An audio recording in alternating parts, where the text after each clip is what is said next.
ஸ்ரீமதே ராமானுஜாய நமக. தினம் ஒரு திவ்ய பிரபந்தம் தொடரிலே இன்றைக்கு குலசேகர ஆழ்வார் அருளிய பெருமாள் திருமொழியின் 7ஆம் திருமொழியின் 6ஆம் பாசுரத்தை அனுபவிக்க இருக்கிறோம். கண்ணனுடைய பிள்ளை பருவ விளையாடல்களை, பால்ய லீலைகளை எல்லாம் அனுபவிக்க பெறாத தேவகி புலம்பும் பாசுரங்களாக குலசேகர பெருமாள் அருளியிருக்கிறார். தேவகி பெற்றெடுத்தாளே தவிர பெற்ற உடனே அன்றிரவே மதுராவின் காராகிரகத்தில் இருந்து யமுனை ஆற்றை கடந்து ஆய்ப்பாடிக்கு சென்று விட்டான் கண்ணன். அங்கு சென்று மறைத்து வளர்ந்தான். ஒருத்தி மகனாய் பிறந்து ஓரிரவில் ஒருத்தி மகனாய் ஒளித்து வளர என்று சொல்லுவாள் ஆண்டாள் நாச்சியார். அப்படி சென்று விட்ட காரணத்தினாலே கண்ணன் எம்பெருமானினுடைய குழந்தை பருவ அந்த விளையாட்டுக்களை எல்லாம், குழந்தையை கொஞ்சும் அந்த வாய்ப்பை எல்லாம் இழந்து விட்டாள் தேவகி. அவள் புலம்புவதாக அமைந்த பாசுரங்கள். எதற்காக என்னை பெற்றாள் என்று தன் தாயையும் நொந்து கொள்கிறாள் தேவகி பிராட்டி. இந்த பாசுரத்தை பார்க்கலாம். தண்ணம் தாமரை கண்ணனே கண்ணா, தவழ்ந்து எழுந்து தளர்ந்ததோர் நடையால் மண்ணில் செம்பொடி ஆடி வந்து எந்தன் மார்பில் மண்ணிடப் பெற்றிலேன் அந்தோ. தண்ணன் தாமரை கண்ணனே கண்ணா, தவழ்ந்து எழுந்து தளர்ந்ததோர் நடையால் மண்ணில் செம்பொடி ஆடி வந்து எந்தன் மார்பில் மண்ணிடப் பெற்றிலேன் அந்தோ. வண்ணச் செஞ்சிறு கை விரல் அனைத்தும் வாரி வாய் கொண்ட அடிசிலின் மிச்சில் உண்ணப் பெற்றிலேன் ஓ கொடுவினையேன். வண்ணச் செஞ்சிறு கைவிரல் அனைத்தும் வாரி வாய்க்கொண்ட அடிசிலின் மிச்சல் உண்ணப் பெற்றிலேன் ஓ கொடுவினையேன். என்னை என் செய்ய பெற்றது எம்மோயே, என் தாயே என்னை எதற்காக பெற்றாள் என்று சொல்லி புலம்புகிறாள் தேவகி பிராட்டி. தண்ணம் தாமரை கண்ணனே கண்ணா, தவழ்ந்து எழுந்து தளர்ந்ததோர் நடையால் மண்ணில் செம்பொடி ஆடி வந்து, சிவந்த மண்ணில போய் விளையாடி உடம்பெல்லாம் இந்த சிவப்பு கலர் மண்ணை பூசிக்கொண்டு மண்ணில் செம்பொடி ஆடி வந்து எந்தன் மார்பில் மண்ணிடப் பெற்றிலேன் அந்தோ. வண்ணச் செஞ்சிறு கைவிரல் அனைத்தும் வாரி வாய்க்கொண்ட அடிசிலின் மிச்சல் உண்ணப் பெற்றிலேன். நீ சாப்பிட்ட அள்ளி அள்ளி கையெல்லாம் முகமெல்லாம் தடவிக்கொண்டு நீ சாப்பிட்ட அந்த உணவின் மிச்சம், அந்த மிச்சத்தை சாப்பிட நான் அந்த பேரினை பெறவில்லை, உண்ணப் பெற்றிலேன் ஓ கொடுவினையேன். பெரிய பாவி நான், என்னை என் செய்ய பெற்றது எம்மோ, என் தாய் என்னை எதற்காக பெற்றாள் என்பதாக அமைந்திருக்கிறது இந்த பாசுரம். முதலில் பதவுரை பார்க்கலாம். தண்ணம் தாமரை கண்ணனே, குளிர்ந்த அழகிய தாமரை போன்ற திருக்கண்களை உடையவனே. கண்ணா, தவழ்ந்து எழுந்து, கண்ணபிரானே நீ தவழ்ந்து எழுந்திருந்து தளர்ந்தது ஓர் நடையால், தட்டு தடுமாறி நடப்பதாகிற ஒரு தளர் நடையால், குழந்தை பருவ நடையினால் செம்மண் பொடியில் சிவந்த புழுதி மண்ணிலே ஆடி வந்து விளையாடி வந்து அந்த கோலத்திலே வந்து எந்தன் மார்பில் என்னுடைய மார்பிலே மண்ணிடப் பெற்றிலேன் அந்தோ. நீ அணையும்படியான பாக்கியத்தை பெற்றிலேன். என்ன இது துர்பாக்கியம், அபாக்கியசாலி நான். வண்ணம் செம் அழகு பெற்று சிவந்த சிறிதான கைவிரல் அனைத்தும், கைவிரல்கள் எல்லாவற்றாலும் வாரி வாய்க்கொண்ட அடிசிலின் மிச்சல் உண்ணப் பெற்றிலேன். வாரி வாரி கொண்டு நீ அமுது செய்த பிரசாதத்தினுடைய மிச்சத்தை உண்ண நான் கொடுத்து வைக்கவில்லை. கொடுவினையேன், இவற்றையெல்லாம் நான் இழக்கும்படியாக மகா பாவத்தை பண்ணினேன். மகா பாவி நான். ஓ எம்மோய், என்னை என் செய்ய பெற்றது. ஐயோ, என் தாயானவள் என்னை எதற்காக பெற்றாளோ என்று தாயையும் நொந்து கொள்கிறாள் யசோதை பிராட்டி. இந்த பாசுரத்துடைய திரண்ட பொருள்: குளிர்ந்த அழகிய தாமரை போன்ற திருக்கண்களை உடையவனே கண்ணபிரானே, நீ தவழ்ந்து கொண்டு எழுந்திருப்பது தட்டு தடுமாறி நடப்பதாகிற ஒரு நடையினால் சிவந்த புழுதி மண்ணிலே விளையாடி அந்த கோலத்தோடு வந்து என்னுடைய மார்பிலே நீ அணையும்படியான பேற்றினை நான் பெற்றிலேன் அந்தோ. அழகு பெற்று சிவந்து சிறிதான உன் கைவிரல்கள் எல்லாவற்றாலும் வாரிக்கொண்டு அமுது செய்த உன் உணவினுடைய மிச்சத்தை நான் உண்ணப் பெறவில்லை. இவற்றையெல்லாம் இழக்கும்படியான பாவத்தை நான் செய்தவளானேன். ஐயோ, என் தாயானவள் என்னை எதற்காக பெற்றாளோ என்று கழிவிரக்கத்தோடு தேவகி புலம்பினாள்.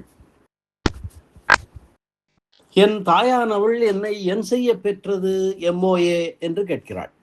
பட்டத்தரசியாய் பிள்ளைகள் அழைந்த எச்சில் உண்ணாமைக்கோ எங்கள் தாயார் என்னை பெற்றது? அதற்காகவா என்னை பெற்றாள்? என் குழந்தை, நான் பெற்ற குழந்தை அவருடைய எச்சில் உணவை நான் சாப்பிடாமல் இருப்பதற்காக அவள் என்னை பெற்றாள்.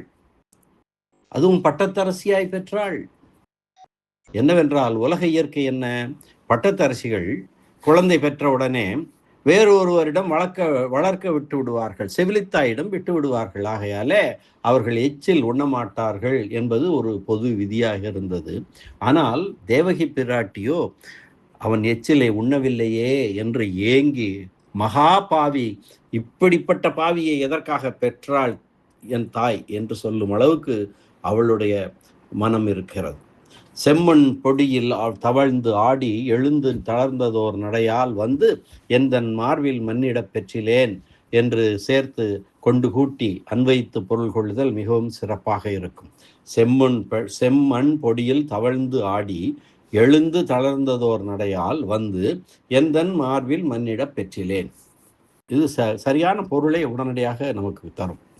இந்த பாட்டிலே முன்னடிகளுக்கு மக்கள் மெய்தீண்டல் உடல்கின்பம் மற்றவர் சொற்கேட்டல் இன்பம் செவிக்கு என்ற திருக்குறள் என்ற குரட்பாவையும் முன்னடிகளுக்கு, அதாவது முதலில் இருக்கக்கூடிய 2 அடிகள், தன்னன் தாமரை கண்ணனே கண்ணா தவழ்ந்து எழுந்து தளர்ந்ததோர் நடையால் மண்ணில் செம்பொடி ஆடி வந்து எந்தன் மார்பில் மண்ணிட பெற்றிலேன் என்று சொன்னாள் அல்லவா, அதற்கு இந்த குரட்பாவை உதாரணமாக எடுத்துக்கொள்ளலாம். மக்கள் மெய்தீண்டல் உடற்கு இன்பம் மற்றவர் சொற்கேட்டல் இன்பம் செவிக்கு என்ற குறள். பின்னடிகளுக்கு அமிழ்தனும் ஆற்ற இனிதே தம் மக்கள் சிறுகை அளாவிய தூள். தம் மக்கள் தன்னுடைய குழந்தைகள் சிறு கையாலே அளாவிய கூழ், உணவைத்தான் கூழ் என்று சொல்கிறார் திருவள்ளுவர். அப்படி அளாவிய கூழை அந்த சாப்பிடுவதில் இருக்கிறதே அது அமிழ்தினும் ஆற்ற இனிதே, அமிழ்தத்தை விட அமுதத்தை விட சிறந்தது தம் மக்கள் சிறுகை அளாவிய கூழ் என்ற குரட்பாவை இதற்கு ஒப்பு நோக்கலாம். பின்னிரண்டு வரிகளுக்கு அது என்ன? பின்னிரண்டு வரிகள் என்ன? வண்ணச் செஞ்சிறு கைவிரல் அனைத்தும் வாரி வாய்க்கொண்ட அடிசலின் மிச்சல் உண்ண பெற்றிலேன் என்று சொல்கிறாள் அல்லவா, அது அந்த அடிசலின் மிச்சல். ஆக திருவள்ளுவருடைய 2 குரட்பாக்களை இந்த பாசுரத்திற்கு உதாரணமாக எடுத்துக்கொள்ளலாம். இனி வியாக்கியான சக்கரவர்த்தி பெரியவாச்சான் பிள்ளையினுடைய வியாக்கியான விவரணத்தை பார்க்கலாம்.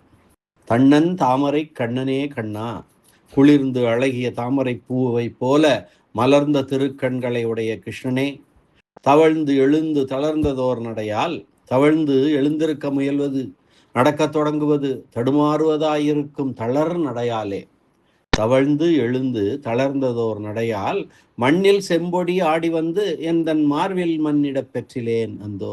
செம்மண் பூமி ஆகையாலே சிவந்த புழுதியை உடல் முழுவதும் வாரி பூசிக்கொண்டு வந்து அந்த கோலத்துடனேயே என் மார்பை கட்டி கொண்டு கிடக்கும் பேரு எனக்கு கிடைக்கவில்லையே, ஐயோ நான் பெரிய பாவி என்கிறாள் தேவகி பிராட்டி. மண்ணில் செம்பொடி ஆடி வந்து எந்தன் மார்பில் மண்ணிட பெற்றிலேன் அந்தோ. வண்ணச் செஞ்சிறு கைவிரல் அனைத்தும் வாரி வாய்க்கொண்ட அடிசலின் மிச்சல் உண்ண பெற்றிலேன். ஓ கொடுவினையன், நான் பெரிய பாவி, கொடுவினையன், மிகுந்த பாவத்தை செய்தவன். என்ன இதனாலே? அழகியதான சிவந்த திருக்கரங்கள், திருவிரல்கள் அனைத்தினாலும் நீ வாரி அமுது செய்த சோற்றின் எஞ்சிய பகுதியை, மிச்சத்தை உண்ணும் பேறு பெறாத பெரும் பாவத்தை பண்ணினேன் அந்தோ என்று புலம்புகிறாள் தேவகி பிராட்டி. என்னை என் செய்ய பெற்றது எம்மோயே. அரசனுக்கு பட்ட மகிழ்ச்சியாய் மாத்திரம் இருந்து கொண்டு பிள்ளைகள் அலைந்த எச்சிலை உண்ணும் பாக்கியத்தை பெறாமல் இருப்பதற்காகவோ என் தாயார் என்னை பெற்றாள்? இல்லையே, நான் இந்த அனுபவத்தை இழந்து விட்டேனே என்று புலம்புகிறாள் தேவகி பிராட்டி இந்த பாசுரத்திலே. அற்புதமான ஒரு பாசுரம். தண்ணன் தாமரை கண்ணனே கண்ணா, தவழ்ந்து எழுந்து தளர்ந்ததோர் நடையால் மண்ணில் செம்பொடி ஆடி வந்து எந்தன் மார்பில் மண்ணிடப் பெற்றிலேன் அந்தோ.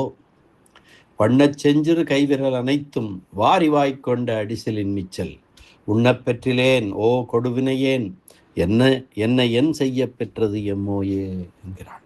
தண்ணன் தாமரை கண்ணனே கண்ணா, தவழ்ந்து எழுந்து தளர்ந்ததோர் நடையால் மண்ணில் செம்பொடி ஆடி வந்து எந்தன் மார்பில் மண்ணிடப் பெற்றிலேன் அந்தோ. ஒரு பாவி, வண்ணச் செஞ்சது கைவிரல் அனைத்தும் வாரி வாய்க்கொண்ட அடிசலின் மிச்சல் உண்ணப் பெற்றிலேன் ஓ கொடுவினையேன், என்னை என் செய்ய பெற்றது எம்மோ, என்னை எதற்காக என் தாய் பெற்றாள் என்று தன்னையும் நொந்து கொண்டு தாயையும் நொந்து கொண்டு புலம்புகிறாள் தேவகி பிராட்டி இந்த பாசுரத்திலே. அற்புதமான இந்த பாசுர அனுபவத்தை இந்த அளவிலே நிறைவு செய்வோம். மீண்டும் நாளை அடுத்த பாசுர அனுபவத்துடன் சந்திக்கலாம். நன்றி, வணக்கம். கண்ணனெம்பெருமான் திருவடிகளே சரண்.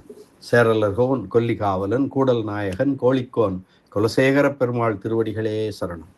வியாக்கியான சக்கரவர்த்தி பெரியவாச்சான் பிள்ளை திருவடிகளே சரணம். ஆழ்வார் எம்பெருமானார் ஜீயர் திருவடிகளே சரணம். மீண்டும் நாளை சந்திப்போம். நன்றி, வணக்கம். ஸ்ரீனிவாச வெங்கடேச ராமானுஜதாசன் திருவரங்கம்.